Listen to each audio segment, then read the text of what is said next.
No, see, Mamuina Chima Waba, the UTV, so I did Sumaka see a bonnet PG Wakode, Medibaba Sumo, and you make so much near this way chocolate drink, and the Papa video here is you share best point savings and loans and the best assurance. Special ice, mineral water, and drink Saudoni, Nano pay. Omo bombi chido mafi ensamunu eni Ghana man panyin na na adodakwa akufu ado ede atumpanifu anim sehyehyeye ne ne mawdo esi etimi ye eboahwe ema yensuo ahodo ye bon ho ban na enema enkowoma ewo ensuo mu su enya fa hodie no empanifu hwe so be ye ne sa omampanyin akufu ado din se we nyina dat sodwa ebra na Blue Economic Summit ekoso ewo enkran ha.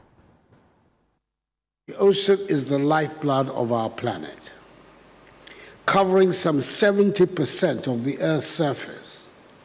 The ocean generates half of our oxygen supply, drives our global economy through transport and trade,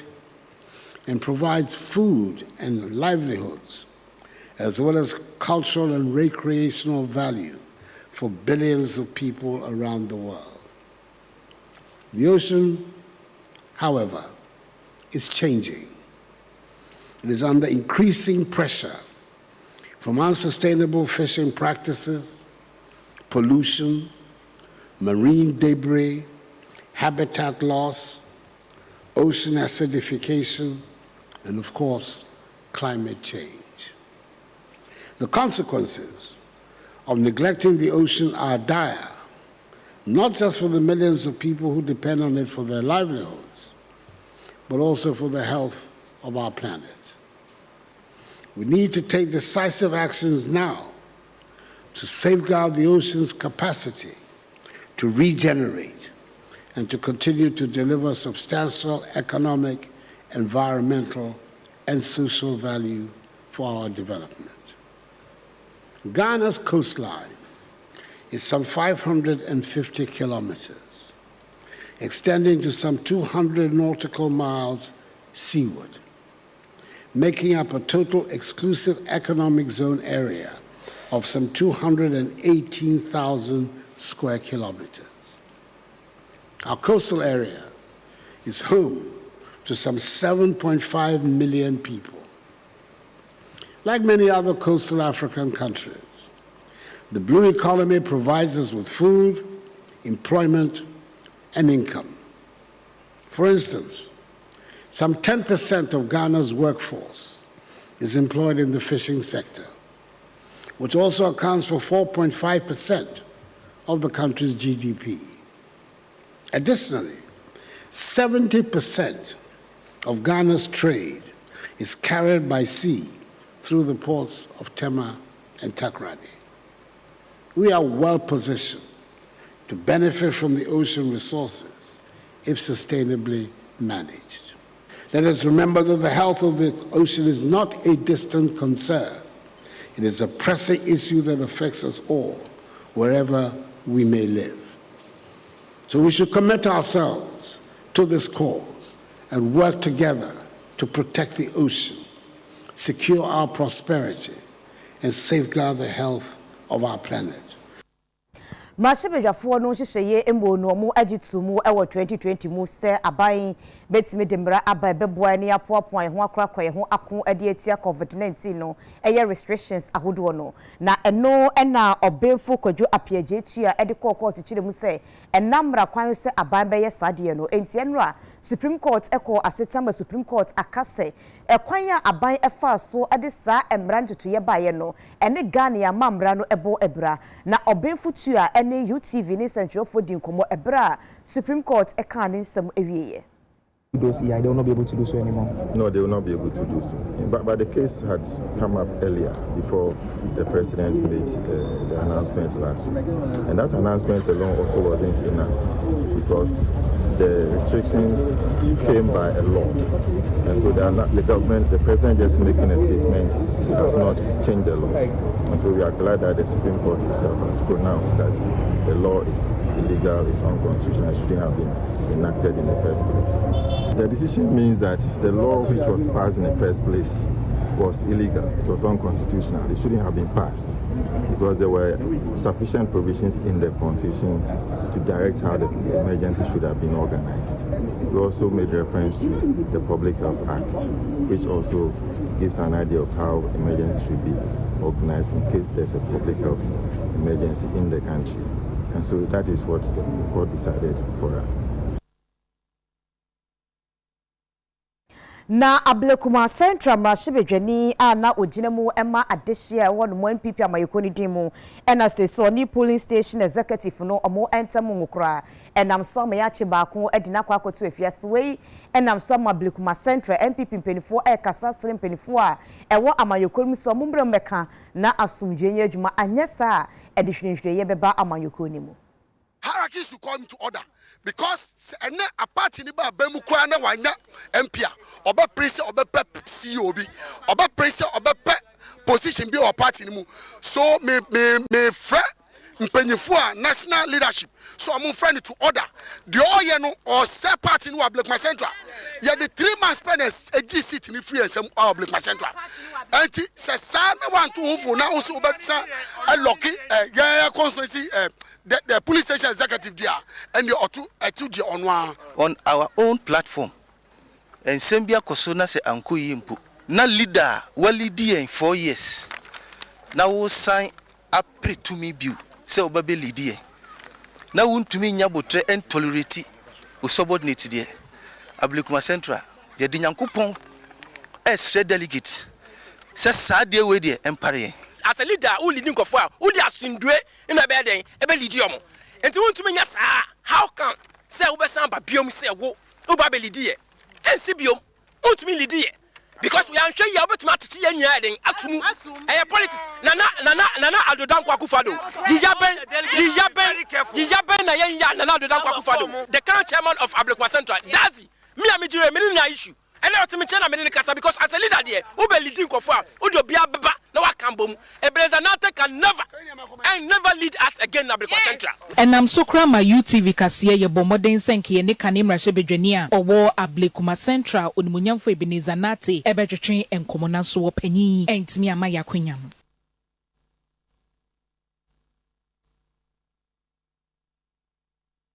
NPP amayekono Emma enkanka ene emabu no afresentuo fohie mu akasa de atodwase enei NDC fo nya simpie ni apaso gina pe no mutu mfuto gu Ghana fo ani ekasa se enema enkoyo mu se enkanka ene omampanyi dada John Dramani Mahama ensema woka de fagane sikasam no nya nokre eno ntima Ghana fo entie no. The NPP is not claiming to solve all the problems in this country, but we are on course to doing so. Indeed, this government is not made up of saints and angels, but human beings who have flaws. But on the balance of any scale, we have performed better. Which one do we prefer in this country? A government that is trying to solve our problems, i.e., employment, infrastructure, education, etc.,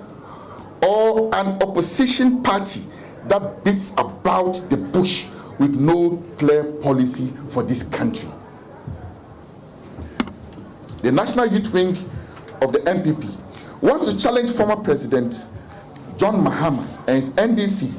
to state categorically what they have done for the Ghanaian youth and their policies aimed at empowering the youth in the case of his highly unlikely return.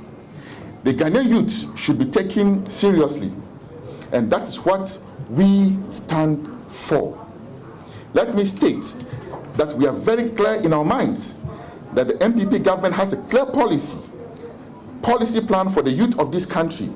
and that we at the National Youth Wing will continue to stand for the interest of the entire Ghanaian youth and populace. But we should demand proof from politicians based on their track record and what they can do for us. Let us make better and informed decisions. This government is serving the youth of this country and needs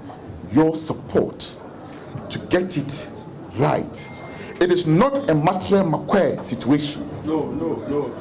This is not a Matra Makwe. It is not. but our collective destinies are at stake. Today, many young people have been given hope because of the free SHS TVET policies that we have implemented, which are turning dreams into possibilities. This is the legacy Nana Addo Dankwa Akufo-Addo will leave behind, and history will remember him. We may not appreciate him now, but certainly his name will be written in the sands of time as one of the greatest leaders this country has ever had. This is a government that is working for you. Fada medwedi bia na se market no nheda enso saa na enso ema no ne adwadifo no ebomode yo mafomu de bia se ne ma bekoyi eho na sesi amika se efi ajewo no mo aboso entenam so mo ne UTV akasa asre abanu senkebe ya o mesi dwedi bia eso wa bai trema wo na afenso no wo mo bola chance ye dasbin no mo fom nwuangum na mayade bi anase fi no amemere wo. Since ya no se wokodru fada ma ewo Okankwe North Maintain ni mu asedi ahonidie sem enkoyie no ababa ya ade so ama ade hye wo hono ama since ya no manfo ni bia pomuden sem kra no enya ade a ekoyie edwa kakra wo hono nso a ade hye wo hono komukodi dwa eto ade ensuso no bola gini nyina afa ne no ene ne fada ma adwadifo bi etwetwen enkomo eno mu kyemu se de aye ne de agese aban ebe mu bi mo na dustbins niema ye de sesa bola ekra nwura no aban empebi emfama wom UTV kasiye ye ni adwadifo owo new fadama etwetwe nkomo ne sei eno mo de to ye nim market no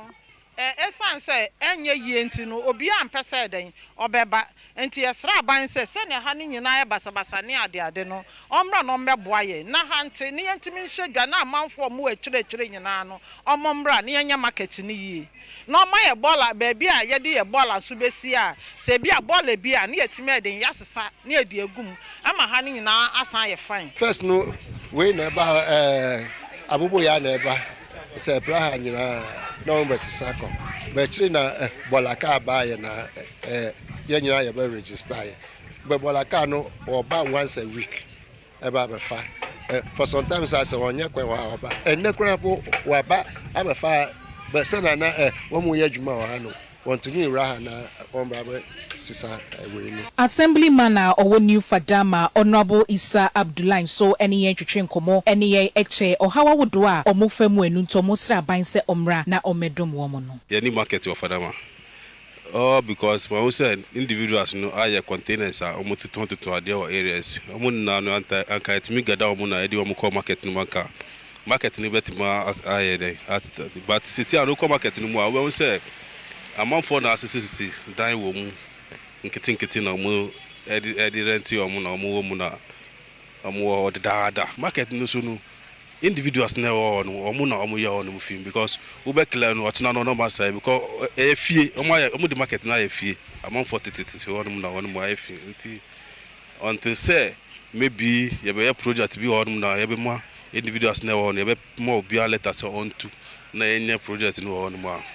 ebeding first na we call no more we say bola na wo no dey easy every 3 months be am ma be clear on mo ye clean up exercise but still we be ya no mama for the bola fifie e dey go mama mo the container be to bola container be to ade be chi no mama for be body o mo bola be go Aji kotoku no eye bro no wa enkrahase hono mo ena wono mo ton je ne wa bubulushini yi omo edi omo koye na ene omo edi atudwa achim se ebre edi omo koye no empenifo bo ma no hoba se ebehwe aye niema ba kumienu bia mo kwan eka ho bi ne so bepem sambre no aban no enyeye ama akobadie edi papa panti abai emra meye kwan ni mawo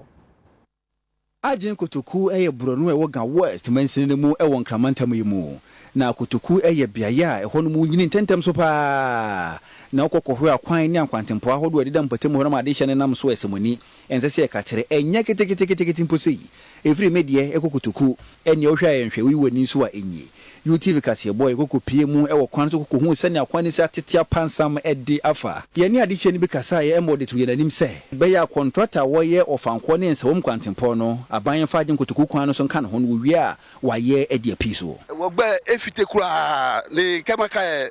Nana Akufo-Addo eba chono shi 18 lo edwa no le ni kankan ba promise wa ke ake jene bi mba no ka me na shita ma ke be ka jene bi baba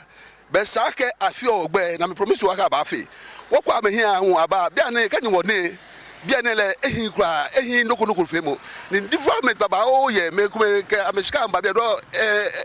ame ha ni development aya hi no won pa aban fai ojogba won pa le fa wala ke le ke wie efio no once ne ba bia ne ba wi aka ba fe won pa le gba aka ba fe nke mpa tashi MPK chen ambaba no boni bia ne gbe yo gbe ehin kura kwan de nya kura in fact omo de Jennifer ne ba ha no se Jennifer no cars na akese nti omo cars na akese nti ma kwan na sai kura in fact do ni mo okita okada kura utumi to manhole o ka say ayi nso so yesi portals do ha manhole ye de friend manhole ha say nso to ha nyina airport nti no yesra ban se na nyame ado na se mo abade a mo mane nto no no mbesua ye kwan ne man yesra na ada adaroma kwan mo betwe de me de ho ba e kwan ne high look at the footro e ba ha see. We look at the company we krom ha Rush company Vortic Zublai company we know krom ha but we no e kwana safa ya kan wasema sa e me de se bo bedu ha sei e me de pa ene won twade nyina amanse nyina hu se kwan no fi se amu ya masa ma de ahade hane ka kra bi mu yan to so fama ye na ye su eni nje e kwan tutu ge se na kwan ya boy ze e wo ma ye ya kotonwa beguso ni aye level na asen tutu nzoto na asase no addition ka se akire na UTV ka se boy ye se ye ne opinion na wosi aban na emu e Wogan West Urumanyamfo Clement wo kan se na be kasa na nka ebisa ne se enhye ye ben na mpenifo de gu apono so efa kutuku kwan ho ye bo opinion ne punuma na so kokoye wodaye anopa no zia kan kase boy de be sumo UTV so ade chinsuma so no wasi midin ye de akua ajewa akwade na me sori so de na minyamo ase na me de mo hye my youth your youth our youth eja kwabra ensa madam wase amamumu anehwanitia adena